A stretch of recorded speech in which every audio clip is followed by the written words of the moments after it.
Hi there. Welcome to the Patio Podcast. I'm joined today by America's vintage lifestyle expert, Bob Richter. Hi, Bob.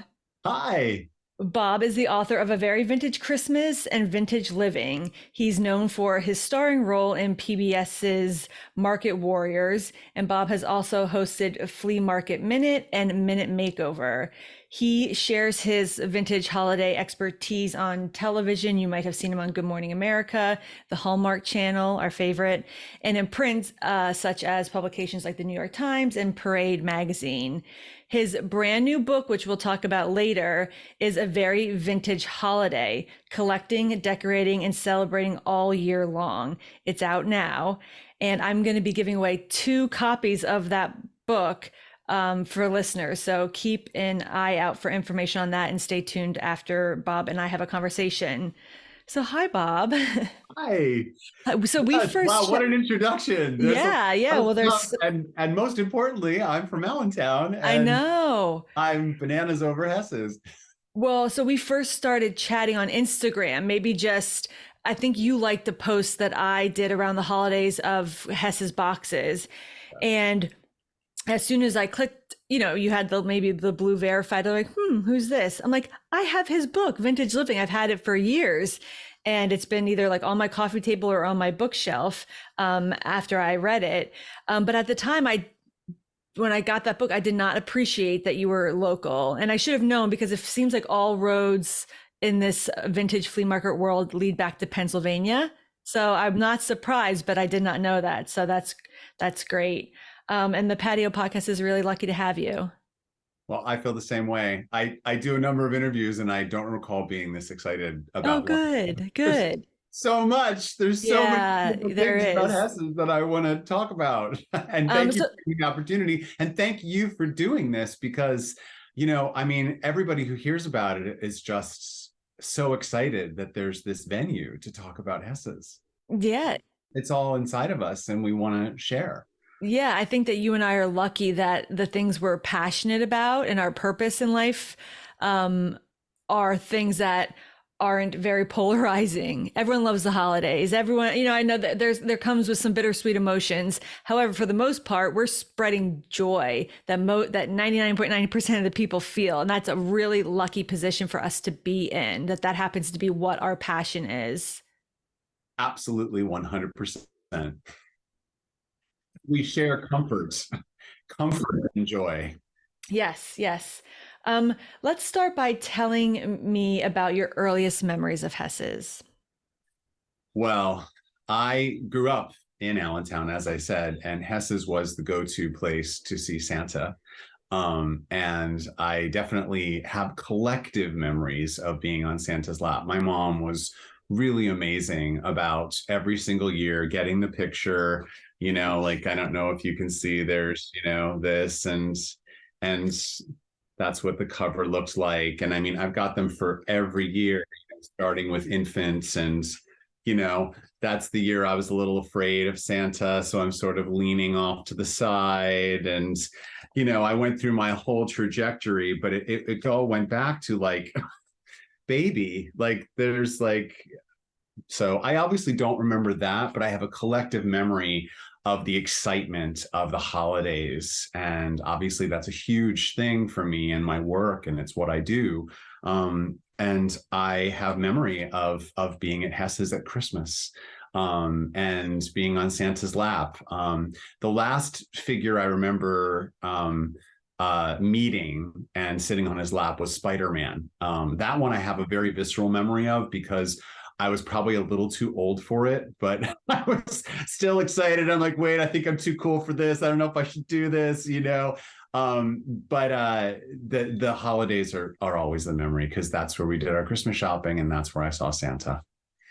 And your mom taking you there, so the memories must have started with her. So she had already had a love for it before you were born. Can you tell me about your family history with Hess's? Sure. We had a business in downtown Allentown, Lehrman and Lehrman. Our motto was just a shade better, because we made awnings, shades, and other window treatments. It started off as interior design with my great grandfather and my grandfather, and then passed down throughout the family. And so my mom and grandmother and sister and uncle and so many people in my family worked there. So Hess's was just a hop, skip, and a jump from Lehrman and Lehrman. And our church, St. Paul's Lutheran, was literally 2 blocks away from Hess's. So we were always orbiting it, and it was our go-to department store. If we needed something, obviously back to school was a big deal. I remember Garanimals. I remember getting them in the kids section. And I don't know if you've ever heard of Garanimals, but you had to match the tags. Like if you found a pair of plaid pants with a monkey tag and a shirt with a monkey tag, it meant they went together. So like the shirt would be rust and the plaid pants would be like rust and green. So you knew that you could sort of put them together. And I was so into Garanimals and getting them there. And then my whole trajectory, with my mom and taking me shopping was always about wanting that thing. I mean, like when Mork and Mindy was on, I needed the Mork suspenders and I got them at Hess's. Were they advertised as Mork suspenders, or they just absolutely okay? They were the rainbow suspenders, and they had all the pins that he had on, like okay, one off to one side and all that stuff. I mean, Hess's was really good about having in stock exactly what I wanted as a kid and yearned for and was excited about all the way through my high school years. I mean, and college, early college, they had Soviet jeans, which was like a big deal. And I can still hear over the loudspeaker, come down to the young men's department and pick up some Soviet jeans. And they had a red button on the front of them, like a star. And it was just exciting. Right. So just your love of retail interior items, but also fashion kind of happened there. Absolutely fashion and absolutely interior. And of course, with my mom at the holidays, it was huge to go shopping for Christmas ornaments, lights, and decorations. And a lot of kids are sad, I guess, the day after Christmas, but I was super duper excited because we went to Hess's for 50% off in the holiday section. And we hit that section and we hit it hard every single year. I mean, we had so many ornaments, lights, and decorations from Hess's because everything was 50% off. Yeah. Did they have a Black Friday then? Was that kind of invented yet? I don't recall that, no. And if they did, I wasn't a part of that. But for us, the big sort of Christmas shopping, in addition to buying gifts for people, sweater for my sister, hat for my brother, it was absolutely the day after Christmas because that section was magic. I mean, it was just an enormous, like 20 to 30 different trees. And then they had baskets around the base of each tree filled with the ornaments that were on that tree. So you could just grab a decoration that you liked and you knew it worked because professionals put it together. That's right. That's right. Wow. Very cool. So if Hess's reopened tomorrow and they were hosting your perfect day on 9th and Hamilton Streets or one of the other locations, what would be the first area of the store that you would visit? Well, if tomorrow was Christmas, it would be that section. And if it was just any day of the year, it would absolutely be the patio restaurant because that was a go-to. I came from a family where everybody worked. And so it was a treat to go to the patio for dinner. Hess's was open late on Thursday nights and we would go there. And I have great memories of my Nana and my mom and my sister and all the wonderful food and the models that came through. I mean, a lot of people say that Hess's was known as Hollywood on Hamilton, and I've certainly heard that with all of the movie stars and all that stuff, and it absolutely fits. But for me, it really was the glamour of New York City. I mean, it was like a New York City department store. I think I was just speaking about this the other day at dinner with my partner, and I think if I could pick one New York City department store, it would be Saks Fifth Avenue. Like when you walk into Saks, that's what Hess's was, the chandelier and the detailing and all of the beauty and grandeur of this store. So we would be there and we would eat at the patio and then we'd do some shopping. And that was a regular Thursday event. And Thursdays were the big night for every store was open late. From what I understand, everyone got dressed up. Was that part of the ritual? Absolutely, positively, yes, yes. And when we went to other stores, but Hess's was a constant. I mean, if we needed an interesting piece of hand forged jewelry for a gift, let's say it would be C. Leslie Smith. Or if we want something, we were a big crafting family. Tucker's was where we would get all of our craft items. There were several furniture stores. I still have my grandmother's bedroom, suite, and dining room furniture that were from that store that was across the street from Hess's, which name escapes me for the moment. But you know, it was downtown Allentown was the destination. Right, right. So, and then as you became a teen and young adult, you had a different connection to Hesses and a different role there. Tell us about that. Well, I really always thought it would be a dream come true to work at Hess's because I thought it was exciting and glamorous. So I applied for a summer job, and I got it. And I was hired to work in the TV department, and I worked there for an entire summer. I knew nothing about electronics or television. I did know that I had to have the TVs all on the same show, which was either a Raquel Welch workout video or Dirty Dancing. So I saw Dirty Dancing for 3 months straight, and I loved it. I loved working in that department. I made so many friends, and it prepared me for New York. It prepared me because I moved to New York after that summer, and I had to suit up and show up every day. I remember the training for that job. And I remember one of the phrases that was on our training form when they talked about wardrobe and what you had to wear. And it said in all capitals, no nightclub glitz. I thought to myself, all right, you know, and wasn't a man of huge means. I was 20 years old. 19, 20, and I had a few suits and I made it work, and I got more because I worked at Hess's with my discounts and on sales, and it really, really prepared me for suiting up and showing up to New York. And I feel the same way about my second year working there. I came home from New York, and they had told me when I ended my first summer, please come back next year. So that was going to be my job. And I called them to say, I'm back. And they said to me, gosh, you know, I'm sorry, we don't have a position for you because we're full up in electronics. And I said, Rita, I can work anywhere. So, you know, I was kind of counting on this. I know we like each other. If you could make this work for me, I'd really appreciate it. In fact, you really have to do this. And so she did. And she gave me a job as a floater, which was one of the best jobs I ever had. And every day I worked in a different department covering people's vacations and lunches and whatever. So I became, you know, a real jack of all trades and understanding each department, which was so much fun. What was your favorite department?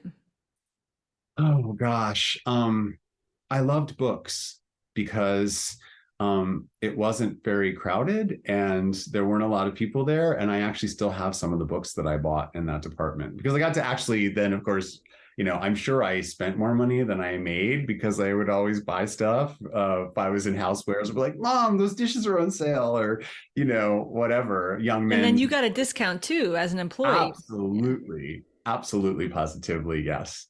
Um, and I absolutely loved it. You know, the only department I wasn't in, probably would be the easier way to say it, is I think they were sensitive about not putting me in women's apparel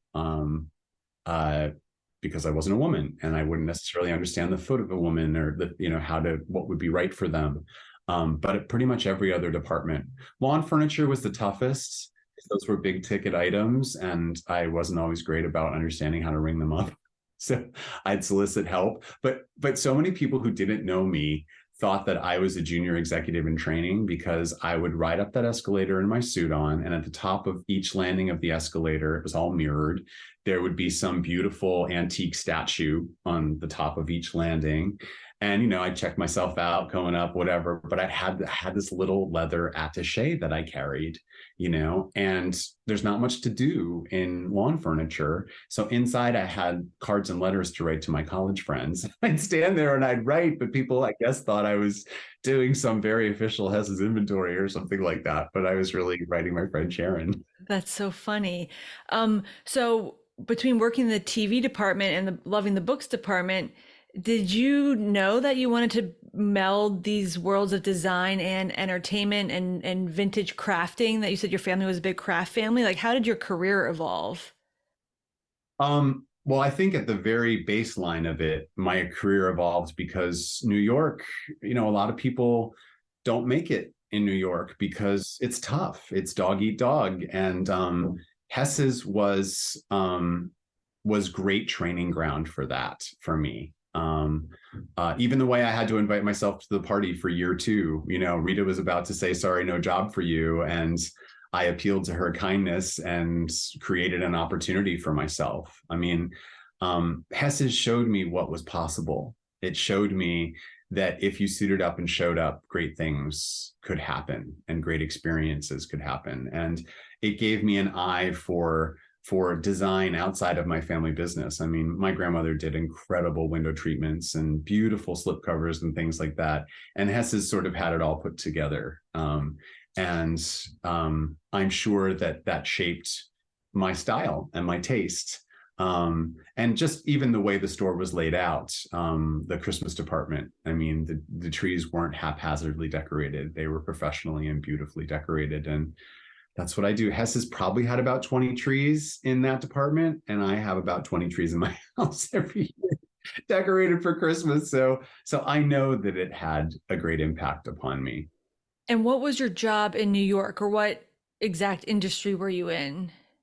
Well, when I moved to New York, it was to go to NYU. Oh, okay. And so I worked for the university and went to college there, and then did a lot of internships because I majored in journalism. And then eventually went on to get a master's degree in education, worked as a professor, also did public relations, which I still do, and started doing interior design. And that harkened back to my family roots. And my grandmother was still around and my mom, so that made them very happy to see the fruits of those labors. But I mean, just strolling around Hess's furniture department was a way of understanding how to put things together. I mean, a lot of people love beautiful things, and the reason they'll come to me is, I don't know how to make it work. Like, I don't know how do you do that? Do you put it on a thing? Do you have to, should it be uniform? Do I have to karate chop those pillows? Like, And I think Hess's did a really great job of putting it all together because it was theater. A lot of people say it was Hollywood. I think it was live theater because we were held to a certain level of the way we had to look and behave and act. And everything looked so beautiful and it was ever changing. I mean, even just walking in, I remember getting out of the employee area after I'd punched my time card. And I got out and the marketplace was there. And I don't know if any of your guests have talked about the marketplace, but it was No, I have a little bag with the logo on it that I got at a Wild Antiques years ago, and I've just held on to it. But no, I don't know anything about it. oh my goodness. Well, first of all, scent is huge. And so you would walk past and whatever the was cooking that day would get to you, whether it was some Moroccan tagine or something like that. And their ice cream was always very special, like lemon custard or whatever. They had an enormous antique coffee grinder where you would get your freshly ground coffee. So it's sort of like Macy's has the cellar in New York in the main store, but it was the idea that you would find better foods. Harrods, of course, has a food court in London. But that was what Hess's had. And every day when I'd enter the store, I'd walk past the marketplace. And every day when I'd leave to go through the employee exit, I would walk past it. And oftentimes there'd be a lemon ice cream in my hand, or a bag of coffee, or special candy for my mom, or a gift, because it was just so very special. I mean, there were 3 places you could get ice cream in one department store. You could get it at the market. place. You could get it at the Oasis, which is just like the soft serve swirl cone, which was awesome. And then, of course, the patio usually had patios, ice cream flavors usually mirrored whatever was in the marketplace. Okay. And going back to the antique, so between the interior design, um, family business, and just growing up around, beautiful things, and then working at Hess's, and certainly during that era when Phil Berman was there, it was decorated with a lot of art and antiques. So were you at that stage, working there, 20 years old, where you could go up the escalator and you could identify the antiques because you had been around them already growing up, or were you learning about new things at Hess's? I think it was six of one, half dozen of the other. There are some things that I knew and understood because of growing up. I also went to auctions with my dad and brother, and loved antiques because of my grandparents. And but Hess's was always showing me new things, even new old things, like understanding that's a Neapolitan painting or bust or whatever. Or special rugs or what. I mean, I remember going back to college after the first year, and in the rug department I got machine made rugs that were quite beautiful for my dorm room, for with a great discount. And I mean, my dorm was definitely, people would walk in down the cinder block fluorescently lit hallway and be like, "Where am I?" Because there's table lamps and Oriental carpets and the whole nine yards. And a lot of that came from Hess's. Yeah, that's great. Because I know that's how you become an expert, is just you just have to see a ton and Yes. ton of stuff over years and years and years. Absolutely. Absolutely. And people there were always eager to talk about whatever it was that they were selling or showcasing. Um, I really never met someone who was unhappy or bitter or, I mean, we were excited to be there. And I learned there were a lot of older people too, which, I mean, I gravitate towards older people. I'm sure it's because I grew up with a family business and my grandmother and all of that and our church friends. But Hess's was also a gathering place. I mean, if we went there, we had a family business, so we would see customers, we would see people from our church. A lot of women from our church worked at Hess's in departments. Oh, there's Kathleen. There's, let's go talk to her. Oh, and when I think of Hess's, I think of it that way. I think of it not just as beautiful stuff, but as a real community. It's my family. And I think that's why it hits such a special chord for so many people. Right, right. And we were chatting a little bit on Instagram for couple weeks before I knew that you modeled for a time at Hess's, or at least once. Someone, I don't even know who it is, someone just sent me, I'm now the place people are just forwarding links, and I don't know these people, but they see Hess's on eBay or Hess's somewhere, and I'm just getting pictures of everything. And it was you. And I'm like, he never said he modeled there, and all these little side chats we've had. So tell me about that. Well, I think that's very much what Hess's was about. They wanted to lift people up, and everyone who worked there seemed to have a spring in their step. And so they approached me one day, and just said, we would love to have you in our print advertising. And I said, of course, I'm going to say okay. And the next thing you know, I am downstairs in the basement, where they did their photo shoots, and they have me in a raspberry colored tank top and jams with raspberry flowers, and I'm wearing a Walkman, and they're playing music, and there's a wind machine, and it's very exciting. And as I said, it's like one more way I feel like they prepared me for New York, because I did some of that in New York when I got there, and certainly on camera work and things like that. But that really was my first taste of it, was Hess's. And that's just because somebody who worked for in the marketing department said, we'd like to put that guy in our paper ads. Yeah, you're not the only employee who has credited leaders in other departments saying they saw something in people. They saw potential, like human resources. Um, they saw things in people that they didn't see in themselves just yet. And it kind of was the way Max Hess was a visionary, and everything he did, it seemed as though he then hired people who could also see potential in products and people. It's what I've heard a lot about. Absolutely. Absolutely. I feel like I was mentored by so many people. Yeah, that's great. Um, so like I said, I've had your book Vintage Living probably since it was released, and so I could just spend hours asking for my own personal decorating advice from you. But now you've written three books. The third one just released. So um, tell me about. Well, I have your second book here, A Very Vintage Christmas.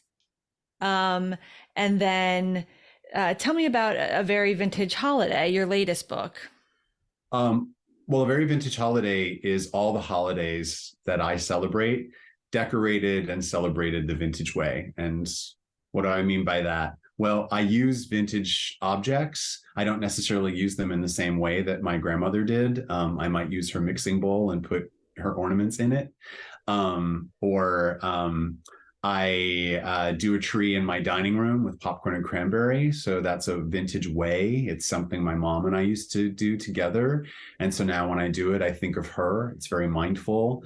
But I use antique fairy lights on the tree. They're actually glass bulbs, and I put LED tea lights inside. So it's the idea that I'm embracing modern technology, but nodding to these vintage things that bring us comfort, connection, and continuity. So that's Christmas. But I mean, there's, for every holiday that I celebrate, I have something like that that I bring to the table. Even holidays that are small holidays, like Epiphany or President's Day. There are things like when I was a kid, I used to get those candies that were cherries, and they looked like two cherries. And so I found them this year, and I hadn't seen them since I was a kid, but I was like, I bet I could decorate a tree with those. And then everybody who comes over could eat the cherries. And so I put it in front of a map of the United States and had some paint by numbers of George Washington and Abe Lincoln on either side. And, that's how I celebrate. And I know there are others out there who like that sort of thing. And if I could do anything, it's just to show them what's possible. Like Hess did for me, show me what's possible. That was one of my favorite pictures from the book, was the cherry candy on the tree, Oh, thank you. because I've never seen it before. I never have seen anyone who could make President's Day so festive. And I have two young kids, and for me, when school's closed, it's like, oh, how are we going to fill this day? But there's, you kind of open my eyes to so many different ways that I could fill that day that will fulfill me and teach them. Which I know what you're all about, is connecting families through the past and present. But that I've never seen anything like that before. I loved it. I'm so happy that is a favorite chapter of mine because of that reason. I feel like we just sort of skate over it. But when I was a kid, even though my mom worked full time at our family business, she made every holiday special. Even President's Day, I always had that candy. I won't say my mom did a President's Day tree. That's my take on it. But there was something special for every holiday. Potato candy at for St. Patrick's Day, special heart decorations on the kitchen wall for Valentine's Day. And I think in this world where we feel so disconnected and we're constantly searching for connection via social media, if somebody picks up a copy of one of my books and pages through it, because there's also pages that just show decorations. They're like, oh my gosh, my Aunt Vivian had that. My grandmother used to put those out at Easter. It's all in there, and it's important to me. I think holidays are very important because they connect us. Yeah, and as you're talking about that, the nice, vignettes of your decorations, but then the individual products. I know for friends of mine who are not collectors, they admire my collecting, and when I have unique things. And I'm often asked to go with them to a big yard sale or flea market, and will I, walk around or show them this and that. And they're overwhelmed usually. So just seeing, like, having something that looks like a catalog from your collection that's very clear, I think they would help their eye focus on some things to look for of what is special and unique because not everything is to everybody. But yeah, you and I can sort through that stuff and probably immediately see the best Valentine we've ever seen in a pile of 5,000 Valentines. But other people just want to walk out the door. So I think the book also helps, add an organized presence to all these unique things. Yes, I think a lot of people who aren't in love with the whole antiques world is because they go into an antiques venue and they are overwhelmed by the stuff. And the stuff is quite overwhelming. I have laser vision because I know what I'm looking for. If I see a bubble light or a Santa Claus or a Valentine, I'm there. That's what I'm looking for. Right. And it helps to have something to look for. What I've also tried to do is show really special things that are maybe rare or one of a kind, but then that thing that everybody remembers. Those cutouts of the presidents that everybody had on their classroom wall. Right. These are equally as important. Right, exactly. I wrote this down as soon as we started talking about the books. Can you define vintage? What's your definition of vintage, and maybe how many years old does something have to be for it to be considered vintage? Sure. 20 years or older is the general go-to for what is vintage. And I believe that. I think that there are things from the early 2000s which have very nostalgic feelings for people. And if that's their vintage, that's their vintage.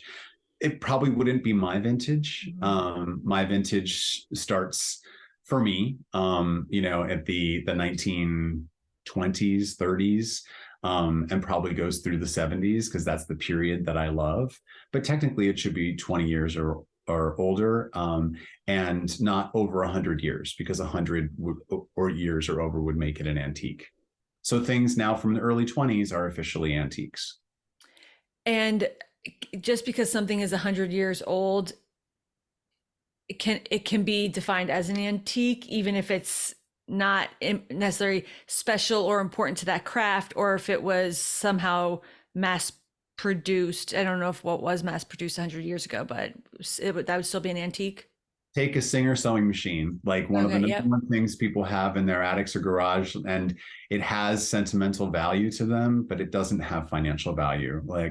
So one of the wonderful things that happened to me when I moved to New York is on day 3, I was told by financial aid, you really can't afford it here. So I don't know, enjoy the semester. And so I walked across the street and I got a job with an antiques dealer. I had many, many jobs in New York in addition to my schooling. And she taught me so very much about antiques. But she used to always say, old doesn't necessarily mean valuable.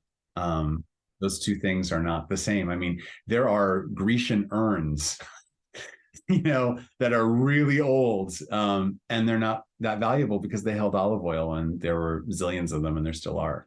Right. So I like to tell people there's, sentimental value, which you mentioned, the collector value, which would be for something that's unique or really important to someone who collects those things, and then decorative value. Are those the only three? I think so. Yeah. I mean, Okay. if someone else has another one, I Yeah, welcome right, that. right. Those are the ones a lot of people, when I come to their home, like they want to show me this thing. And then the number one thing they want me to tell them is how much it's worth. And oftentimes it doesn't have a great deal of financial value, but that doesn't mean that it doesn't have great worth. My favorite Christmas things, my favorite holiday things that I feature in the book, most of them don't have great financial value. They were, in my family, or remind me of something that I had in my family. Right, right. And decorative value is, I bought an antique dresser, and the decorative value of it is the cost of a dresser, basically. Exactly. Yeah.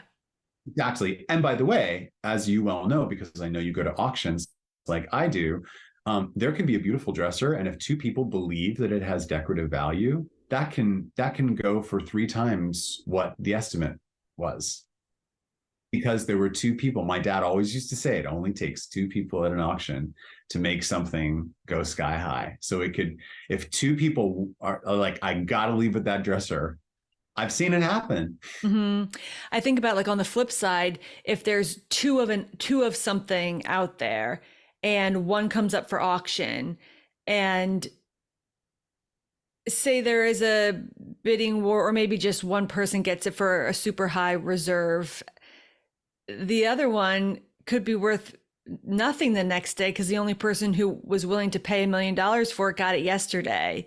Right. So it's so dependent on so much more than just, I mean, certainly what you Google is not the value. It just, No, that's the it first thing really people is. should know. I think the best way to establish value, and it's what I still do to this day, is go to one of the auction websites like eBay and look for the completed listings and search for things and see what someone paid, because it's all subjective. It really is. It's often, in my world, it's often seasonal. I say buy off season and save. So I have had many sweaty afternoons in August, finding Christmas lights that nobody else is interested in because they're not thinking about Christmas. I mean, and then those same lights would be, 4 times as much and have 5 people want them in November. Right, right. So you're probably in a very competing against a lot of other bidders because Christmas is a very collectible thing. Is that right? Yes. Yes, and Halloween actually has superseded Christmas in terms of value because there was less of it. Um, and there are more people interested in Halloween these days, I think, than Christmas. I mean, Christmas is going strong and it's not going anywhere. And every dealer I talk to says the same thing, like, I just can't find Halloween, or it's gotten so competitive. A little plastic witch is $95, or, if you can find it. And I'm really fortunate because I have people out there looking for me, who do estates and go through homes. And that's how I get my best stuff. Right, right. Okay. So talking about your best stuff, what Hess's items do you own and how do you use them around your house, either all year long or during the holidays? Well, I have lots of Hess's items, but in my guest room right now at this moment, I woke up this morning. I said, "Oh, I should pull out these." So I have a little bookshelf where if guests want to help themselves to a book, but peppered in are these boxes, and so everybody remembers these. But I've got the same colorway for Hess Brothers as for Hess's, and the same size. So I think that's kind of neat. Yeah, the Hess brothers obviously being the original of those, or the earlier one, which is the big Hess's collectors that I've talked to are kind of done with Hess's and are only looking for Hess brothers items now. Got it. And for me, I mean, Hess Brothers was before my time. I still want it. I still love it. But if it's going to touch that emotional chord, it's this one because this is the one that I remember, and this is the one that was important. And I mean, this was before my time, the one with the genies on them. That's also in the guest room, and I love them. I mean, it's like old Hollywood to me. And I always have a couple of these around, and I actually use them to store Christmas things. So I have icicles in one, and so then when I bring my Christmas stuff out, let's say I use the genie one to store glass icicles in, then I put it under the tree. So it's sort of like I can lull myself into an idea that it's useful as well as decorative because I use it to store. Um, yeah, and then I have a lot of Hess's china. My dad spent a lot of time looking for this stuff for me, so I just pulled one piece because I think it's more contemporary. It has the three Hesses, but it's just along the top. So this is probably a later version creamer from the patio, but I always keep it in my kitchen cupboard, and if I'm serving cream to someone, I'll use the Hess's creamer. I also have similar things like this in my bathroom holding Q-tips because I'm in my bathroom all day every day. I'm there a couple times, so it's fun for me to see this, and I like to pepper it around. And one of my most favorite things, which I actually have with my holiday items at the moment, so I wasn't able to get it for the interview, is a patio restaurant menu, because they were these enormous big things, and now they go for a lot of money when people can find them. But I remember the food. I mean, my favorite thing, I know people love the pie. I was never a big pie eater. I love the vegetarian platter because it was really beautifully cooked vegetables, and people who eat a primarily vegetarian diet often get the fuzzy end of the lollipop when they're dining out. And even at that time, I mean, Hess's had it going on. The beets were Harvard beets, and the artichoke heart was beautiful and made like a flower, and presentation was everything. So I love my patio menu. And is that something your family had, like you had from going there, or you got it later? I got it later. Okay. I got it Okay. later. I know a lot of people, took a creamer with them when they left the patio, but that was never in my family's agenda. So Okay. my mother never would have done that. So I found them from other people that did that, obviously, because they're out there. Yeah, yeah. I want to do an episode where people just kind of call in or record something for me. Why, with the prompt, why can you not throw your Hess's box away? Box or boxes? Because we can't. That's why we use them for storage. No one can, it's like sacrilegious to throw them away. Yes. Again, I have dealers that, if they're looking for holiday for me, they'll like, I also found a Hess's box because they know, I mean, for years and years and years, I actually did an interview with the Morning Call about 13 years ago, and talked about the Hess's boxes. And I had so many people reach out to me because they're like, I can't throw away the Hess's boxes. And of course, as a family, we always kept them in the attic after Christmas, and then we'd use them next year to put clothes in against. We just used them every year. So they were always under the tree, but they were wrapped.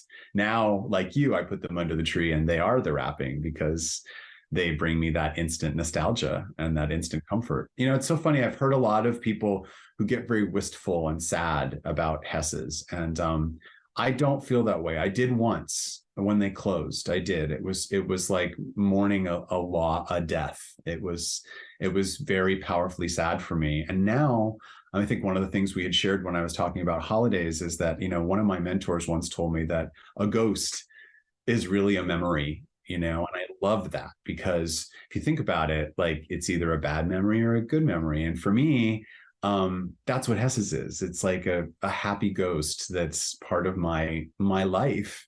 And I can go back to anytime. There's a sleep meditation that I do sometimes where I go to my grandmother's house if I can't fall asleep, and I walk in the front door and I see the demi-lune table, and I see the mirror, and I see her carpet, and I see the chair that I loved, and that house is long gone.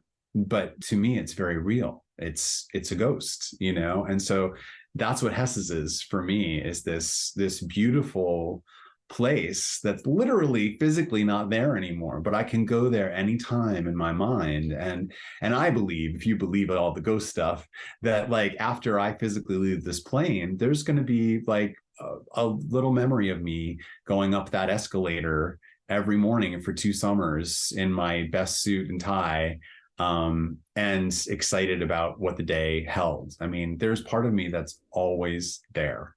And so I don't feel sad about it anymore. I feel that it's just part of me. Yeah, that's wonderful. Um, I have I have thought to myself before, I feel like most people, if I spoke to them one on one, would um, just realize how happy they are about, they would, even if they complain online, in person, no one's crying and complaining about it being gone. Everyone is celebrating it. The rituals and the ceremony of the whole process, which is the same as the holidays.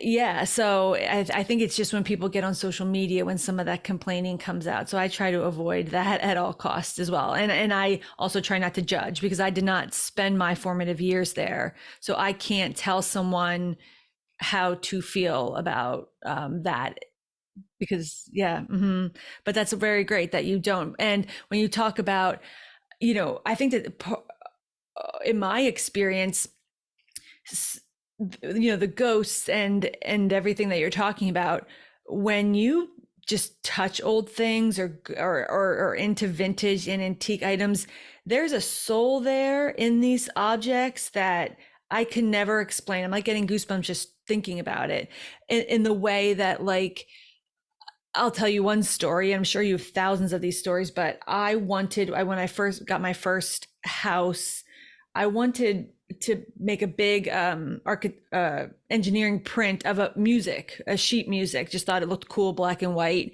And but I didn't want to. I wanted to find original music and do it. I didn't want to print it from online or whatever.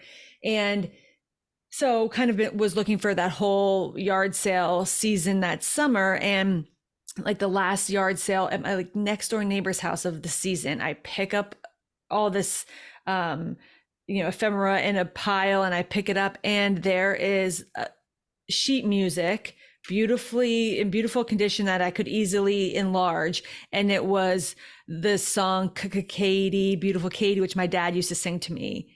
Like That's beautiful. that stuff happens all the time. It's like this stuff finds you. There's just this connection to it.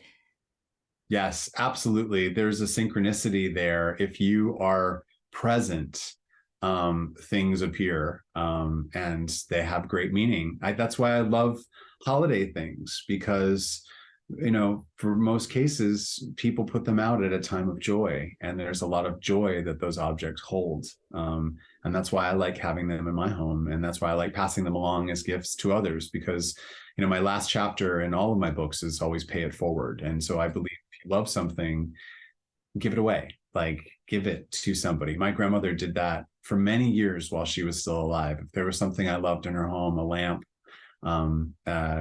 whatever, eventually she would give it to me, and she would enjoy it in my home. So I try to do the same thing with these beautiful vintage objects, because for me, I have the memory. A lot of people, one of the best compliments that I get about my books is people who have DXS'd and gotten rid of everything. They say, I like your books because I don't have the stuff anymore, and I don't want it anymore necessarily, but I like opening your books and seeing it, and I like being close to it. And I like showing my kids this is what Christmas looked like when I have a hat that was my grandmother's, just a simple hat she wore to church, in the hallway of my house. So I pass it every day, and there are other things, like there was a red sweater that she used to wear at the holidays, and my sister still has it. But every time she wore it, she would say, I bought this at Hess's when your mom was pregnant with Robin. And my sister was an adult. My sister and I are older now, but that sweater still exists because it has such powerfully happy memories. And Right.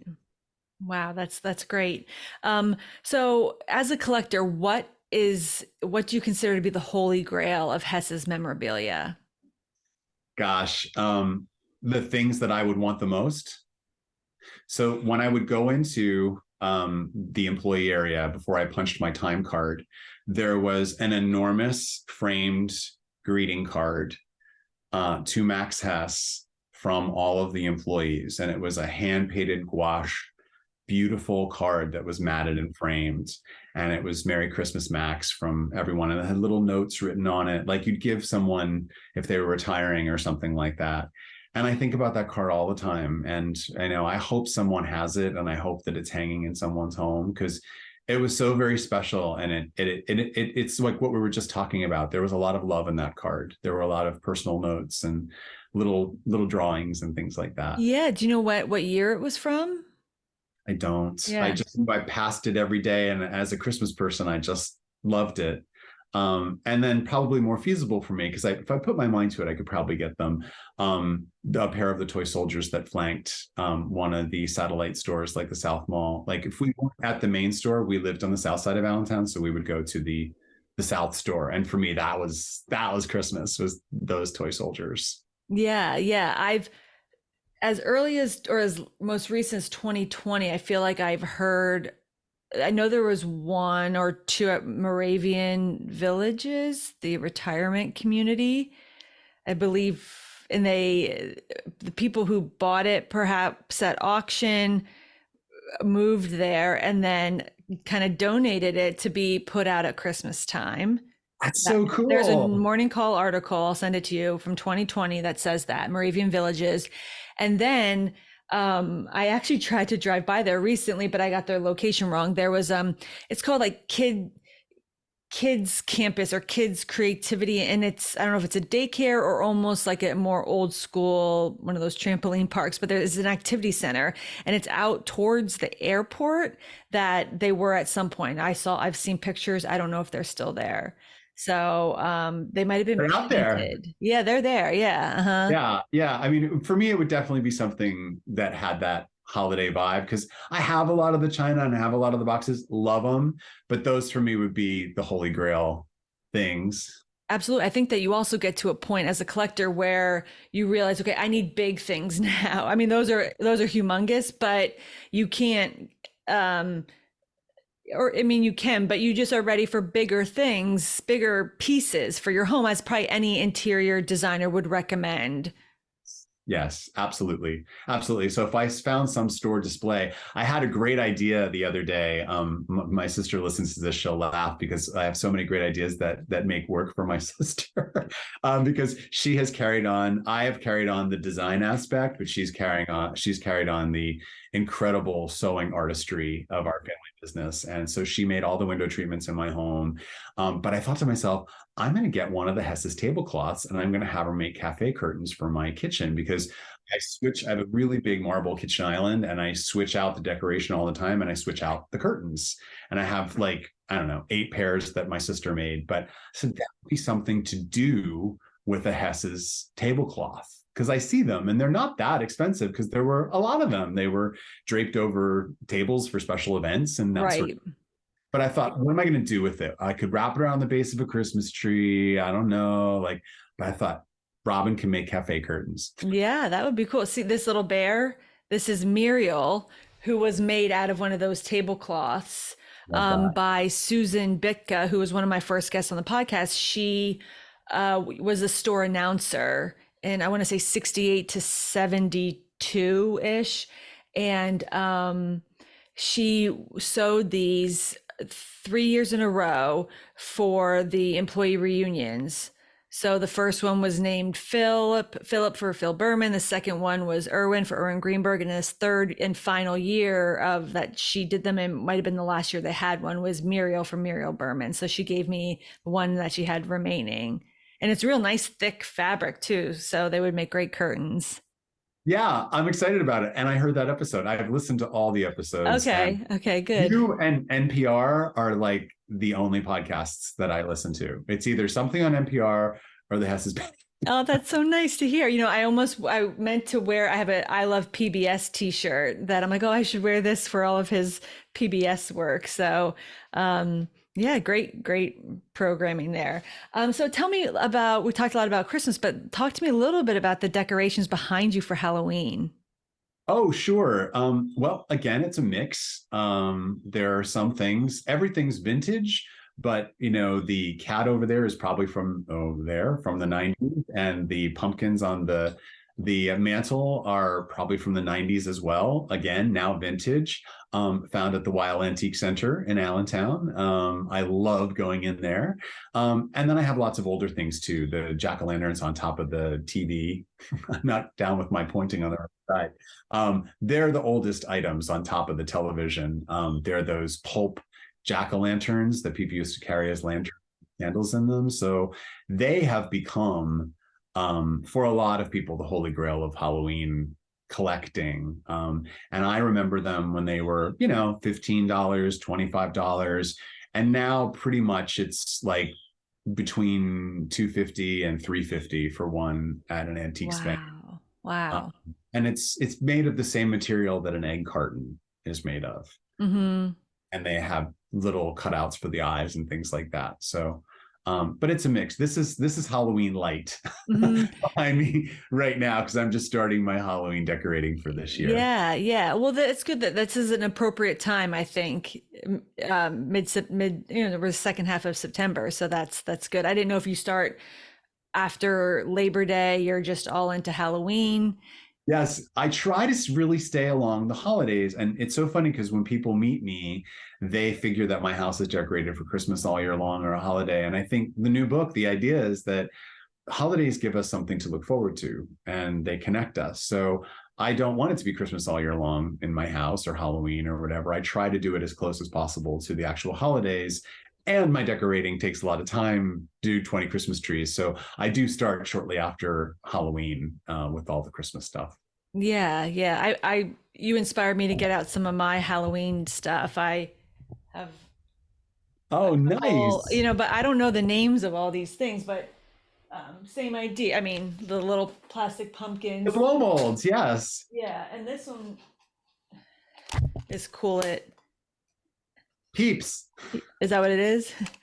Doesn't he make a little squeaky sound? Well, not anymore. Oh, he might. At one time, he just made a little peep sound. Okay. And this is actually this was just a pretty white porcelain bear, and I got a bunch of figurines, and I spray painted them black and put little red eyes on them.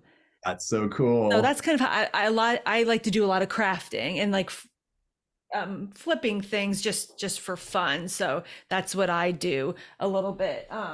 But just another thing for people, this had a sign on it from last year, but I got this in a lot at an auction, these heads, but it was like a doll collection. There was probably a dozen porcelain arms and legs and faces. I don't have all of those that were not painted or not put together. So I would put them in my lawn, kind of baby arms sticking out of they were baby dolls.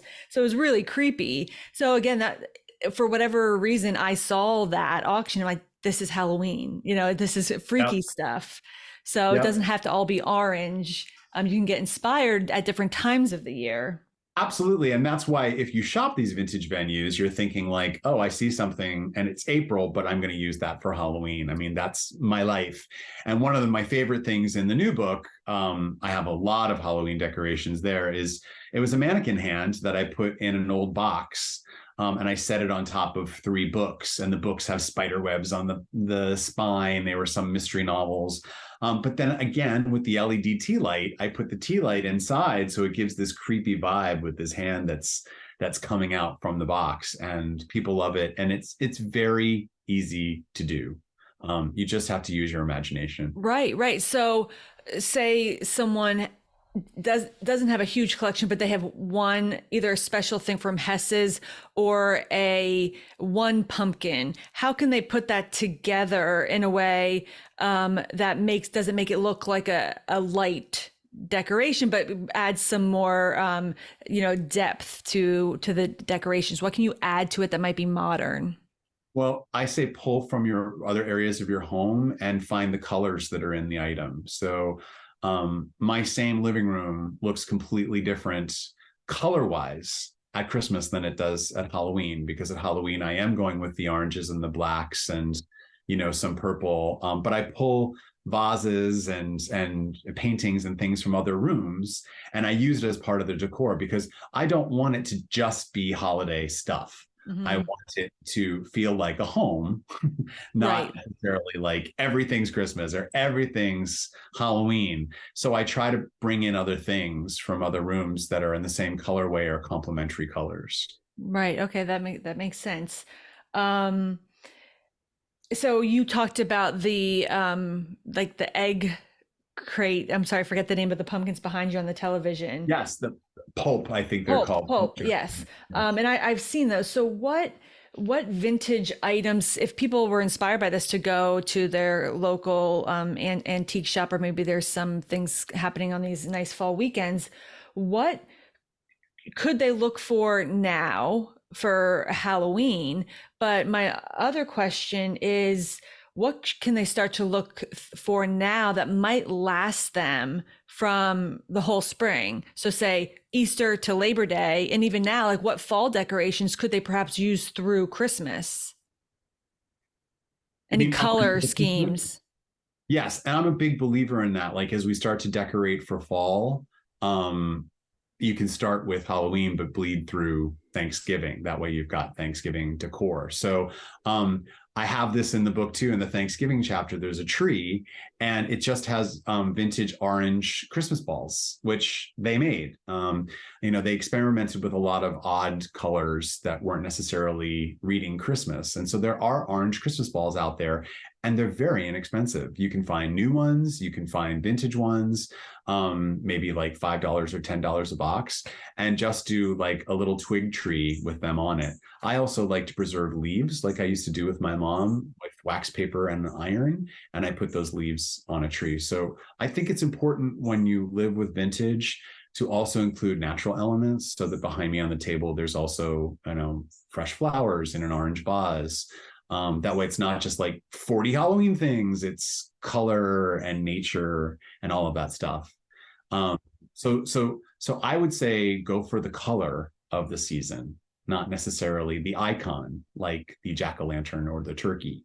Or maybe have a couple jack-o'-lanterns or turkeys, and you just have the background with the tree with the orange balls, and have the pumpkin with it, and then take away the pumpkin and put the turkey. Mm-hmm. So it's like you've created the backdrop. Right, because you're still trying to focus on those interior design basics like balance and harmony and creating all those things while making it fun and festive. You still need to not feel like you're leaning to this side of the room. Exactly, exactly. And I also think like displaying things in new ways is a way to be really current with vintage. So it doesn't look like an antique shop. So, in the new book, I have on my kitchen countertop, I have these blow molds, which everybody remembers and have been really a big deal in the world. They have gone up in value a lot, and they're at every flea market. But I display them in a way that's not just like four in a row. It's like um, it's asymmetrical in the way I put them around. And I use lots of behind the scene things like a coffee can to set one on. So I've switching up heights, in that particular picture, it looks like the scarecrow is coming out, like he's on top of the three pumpkins, but I actually have him behind the pumpkins sitting on a old Charles Chips can. Mm. And we used to get delivery of Charles Chips at our Yeah. parents'. But so again, people think of them and they think, oh, they have to go outside, they'll blow over. I use them inside. When I go into my kitchen at Halloween, the whole kitchen's orange because those blow molds are glowing orange. Right, right. And so I think for me, it's very important to reimagine them for my life, my lifestyle, and my space. I Mm-hmm. still have the same emotional attachment to the jack-o'-lanterns I remember from when I was a kid, but I can display them using my style and my ingenuity. And if I can inspire others to do the same thing, then that's my work. That's what I do.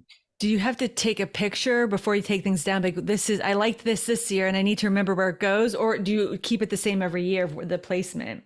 I switch it up every year. There are certain things that stay the same, like the corner with my bubble light trees. That's another place like that. Hess's escalator, that there'll be a ghost of me someday in a corner of this house that's like right here with those bubble light trees, because that's like my heart. So that stays the same. And the big tree stays relatively the same, but the other 19 trees and spaces, I always reimagine every year. And I might use the same things, but I'll use them in different ways. Or like this year, I want to do, an all blue countertop with blue Christmas tree and blue ornaments. And I've never done that before. And that's what gets me excited. When I think about the holidays, is how am I going to do it differently by using these things that I love and remember. Right, right. So I'm going to share my screen. There's so many great pictures I found from Hess's holidays, and they made it everything just as special in the store as you make in your home. So let me just get this up here real quick. And if we can, I would like for you to kind of like blind react to these. So this is a parade after World War I victory. So a lot of those Veterans Day, Memorial Day, things like that are holidays. Beautiful. It's pride of where we live and our home and each other and community and reverence. Yeah, that's a really good way to think about it. Again, I asked a historian, Frank Whalen, maybe you heard about, if anyone Sure. questioned Max and Charles Hess as German immigrants Jewish German immigrants when World War I broke out, and did they receive any, hate from the community because it was such a crazy time, and some German, there's a lot of German Americans in Pennsylvania, obviously, and he said their patriotism was always at the forefront, even when there wasn't a wartime. They were very proud Americans, so the community never questioned it. But one of the things is they sold. Think of all the private companies that sold war bonds. They had the highest Yeah, sales. I mean, I just get goosebumps looking at it. My powder room in my house is all World War II stuff because I just love the 40s because of that element. It's like there's literally a war going on, and we're finding ways to be together, work together, and Yeah, be a united force. right. And then, of course, well, forget about it. If I I could know. talk about Holy Grail, if I could find one of these objects, actually, if you go, I'm sure you know this because I shop Weil Antiques and you do as well.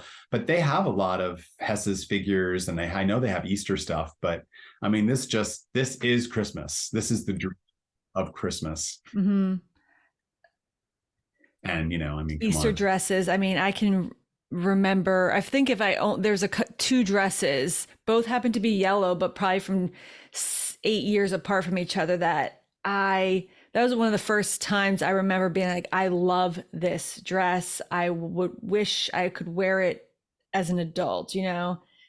So Yep. I have a picture of my siblings all in their Easter finest. And that was every year they got a new outfit, and the new outfit came from Hess's. And there it yeah, is. I, of course, am drawn to the house and the bunny. That's what I right, would want out of this. right. That's yeah, very cute. Again, okay, so this is um in daylight. This is Christmas inside the stores. It's a postcard from 1965. Those chandeliers, I learned on your podcast that they put the red sleeves on every candle. And Yes, that's so cool. it Just is. speaks to the level of detail. Right, and there's a picture of that in here, but this is I remember those. yeah, yeah. These They are, I even mean, had those outdoor decorations because this predates that plastic overhang that was at mhm. Hamilton Mall for a long time, but they had those particular municipal decorations for a long time. Yeah, I'm a sucker for street light things. Even when we go to Dude, Hershey with my kids, I'm like, stop. The Hershey Kisses are coming up. I don't know why, but I just noticed that. Um Max Santa, there he Hess. is. Yeah, with Santa Claus. They're all there to see him, like I was. Yeah, yeah.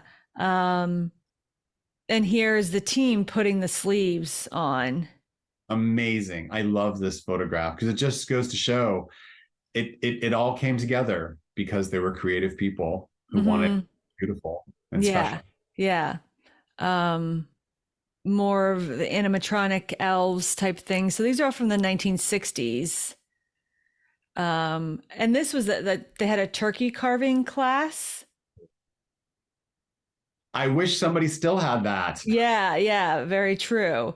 But I wonder if there was like a pitch to sell the utensils. I'm Sure. sure. Yes. Yeah. But that's interesting. Yeah, there's a beautiful red as Yeah. well. To me, this is just like where I would go in my dreams. Hmm. It's just so beautiful. And Yeah. that's the Christmas I remember. This predates me, but I love it because it just shows the spectacle. Yeah, I just cannot even imagine that many people on Hamilton Street now. Yeah, just And I craziness. guess the Easter Bunny is going to burst out of that egg. Is that right? That's Well, right his. now he's standing on the platform. Oh yeah. So it's yeah. See the bunny breaks out. Yeah, I guess he did. But this is February afternoon, February 28th. It says Oh, so they were starting early. Um, Yeah, I just wanted to found this for Pip the Mouse. Pip the Mouse, the gentleman Mark, who has been the puppeteer for the last 20 years, will be on the podcast this season too. So we'll learn all about Pip. Um, and then just the flower show. This reminded me kind of some of your themes of um, turning. This wasn't associated with a holiday, but certainly a season of nature, and turning that into a celebration and finding the elements that represent that and making it an event, which I think that you seem to find, ways to celebrate many things in life, not just Christmas and Thanksgiving. Absolutely, and it's a seasonal celebration, and I love seasonal. I love to celebrate the season. I think of a lot of my decorations, like there's the kitchen at Thanksgiving. I think of it as an altar to gratitude. Like the, it's symmetrical. There's flowers. There's stuff, and that is my Thanksgiving altar. And I feel in many ways that's kind of what they were doing with the flower shows, because I also, as I mentioned, like to bring things from other areas of the house, so for that countertop, I would bring some brown and orange and yellow china to pepper in, or vases or things. And so what Hess's did was go around to their antiques from other parts of the store and incorporate them into the flower show displays. There were often things that are like, oh, I recognized for that from the landing on the third floor, but they would put it in the middle of the flowers. Okay, interesting. Um, you, so before we begin to kind of with the last few questions, where do you shop? I know probably everywhere and anywhere, but any places that maybe the listeners can also access that you would recommend, Sure. I or mean, types of places too? yeah, I spend a lot of time in Allentown, so there's always while I feel like, it's one of those places where the merchandise just turns over so quickly. And also if you love Hess's, you just have to look up and you can see Hess's stuff, the waitress uniform and Easter decorations, and gosh, auctions, other flea markets, and don't forget about thrift shops, because they are, Allentown was the epicenter of fantastic department stores. We also haven't talked about Lay's and Zollinger's, which my Yeah. family went to as well. I mean, Hess's was the number one. Mm-hmm. We went to all of them, and that meant that there were a lot of beautiful things orbiting the Lehigh Valley. And those beautiful things are now often donated to Salvation Army or VIA, or American Family Thrift. And whenever I'm in the area, I pull over, and I'll often find a sweater that has a Hess's label inside of it, or possibly a beautiful box of decorations that were purchased at Hess's. Some of them still have the price tags on, and that's always fun. Yeah, yeah. I when I kind of really took on to collecting and picking as a hobby, I would say I would talk about it in terms of flea markets, but in reality, I was going to thrift shops 2 or 3 days a week. Yeah, I They're still more do. accessible. They're always open. There's you're normally helping a nonprofit. Not that you're also helping a small business when you shop secondhand elsewhere, but yeah, it was just the access 24/7, and they're organized by color. It's a Yes. yeah, I have yeah. ones in my area that look like boutiques, because the people do such a bit. It's called Good Stuff Thrift, in Doylestown, and where I live around Bucks County. They have beautiful things. But I also I neglected to mention Richland Antiques, which is great. Zionsville Antique Mall. Love them there. They are wonderful people, and they always have an influx of new things. And oftentimes these are the places where I find the Hesse stuff, because it's orbiting Allentown. And there's different vendors who curate their booths. Yes. Yes, just like at Wheel Antiques. Um, Tell me about Treagley. That's a new term for me. Did you come up with that? But that's in the book. Yeah, I mean, it just came out one day when I was writing, but it's definitely what I experienced.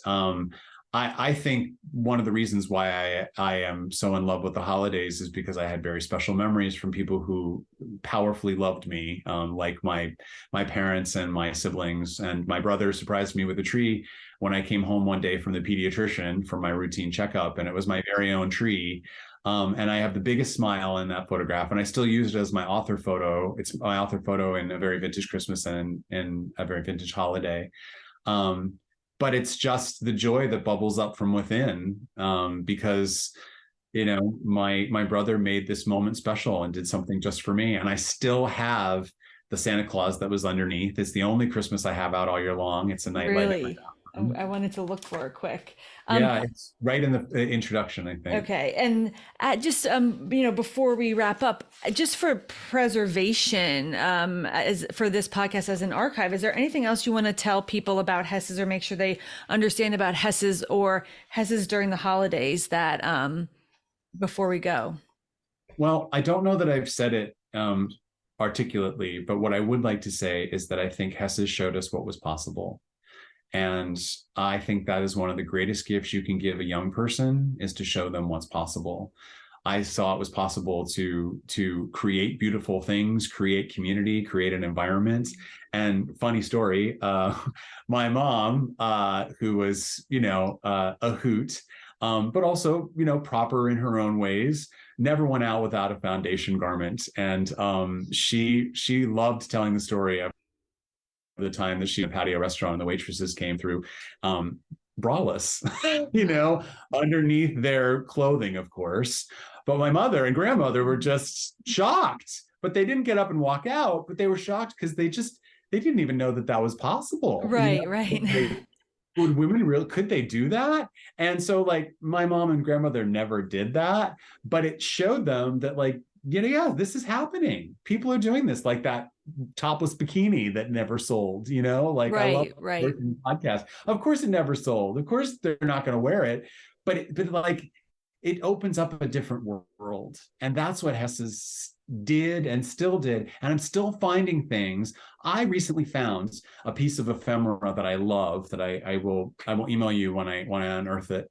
But it's Hess's did a lending library. Hess's had a little satellite library at one point in time in the 1930s. Wow. So you could check out whatever popular books there were. And if you think about it, it's brilliant because you're bringing people in, they got to get the book and then they got to return the book.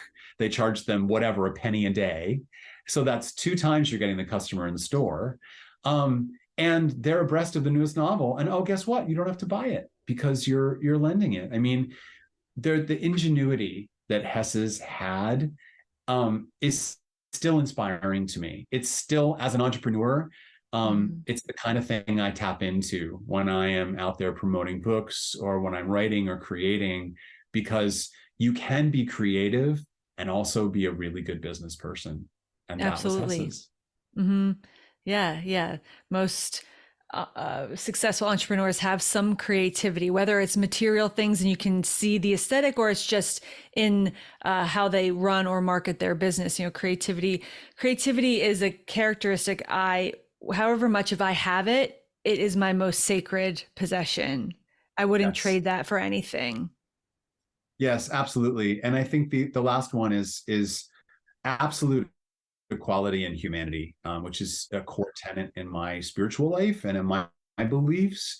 But when I think about Hess's, I think about all the employees there and the camaraderie. I mean, there was definitely a divide between the top executives, who were the names we would hear on the loudspeaker, but they were loving and they were kind and compassionate. And the cleaning lady, whose name was Mamie, who used to come along and your feather duster every morning, was just as important as anybody else. And not everywhere is like that. And I knew her name and talked to her every day, and so did everybody else. And we were all the same. And I believe that in terms of humanity. And that was Hess's. Right. Everybody says that. But you gave a very great example. And the fact that, this was 1980 when you saw 89 through 91. Well, okay. So when you saw that Christmas card from Max Hess that all the employees signed, he passed away in 1968. So he held on to that card.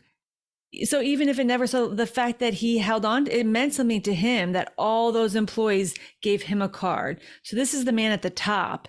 So that just shows how much, there was a family and everybody meant to him, even though he was the highest leader. So that's a really great example of other things I hear about them. Yes, yeah. I was proud to work there. I was absolutely proud. And my family was proud of me that I worked there because it was like a big deal. And then when I left and I never came home again, I never came home for a summer again. And that chapter closed, but Hess's did not close inside of me. Hess's, still is inside of me and still inspires me and still excites me. I'm kind of glad I didn't see it as it started to decline. For me, I really didn't go back very often after I left in 1992. Right. Mm-hmm. Yeah. You got It to. will always be what it was to me. Right. So a very vintage holiday, collecting, decorating, and celebrating all year long is available now. Again, stay tuned. I'm going to talk about the giveaway that I'm doing. And, you've mentioned the word mindfulness several times, but really, I think that that's what a lot of this is just taking the time to focus on making one cherry pie on President's Day. And that's what your book reminds me to do, not think about, oh, what 3-hour camp can I put my kids in on this day that school's off? It's no, we can spend that time doing this. So that's really important. And I'm going to put links to every way that everyone can keep up with you and follow you on social media and your website, and to these books in the show notes. So everyone will have access to that. But, you talk a lot about those mindful moments that help us create bonds with loved ones by conjuring up good memories, but also making new ones. And that's really exactly what I'm trying to do with the Patio podcast. But your method's a lot more fun because it involves shopping. So do what Bob tells you to do, and you will conjure up all those good memories. So again, thank you so much for being here. You are, such a class act, and I love watching your YouTube videos. Makes me wish it was flea market season. I guess it's not done yet, but it's always flea market season. It is. Yes. Right. You're right. Yeah. So thank you so much, Bob. I really appreciate your time. Thank you for doing this. I don't miss an episode. Thank you. Good. Well, I hope we meet soon. I would love that. Okay. Thank you. Happy Halloween. Bye-bye. Bye.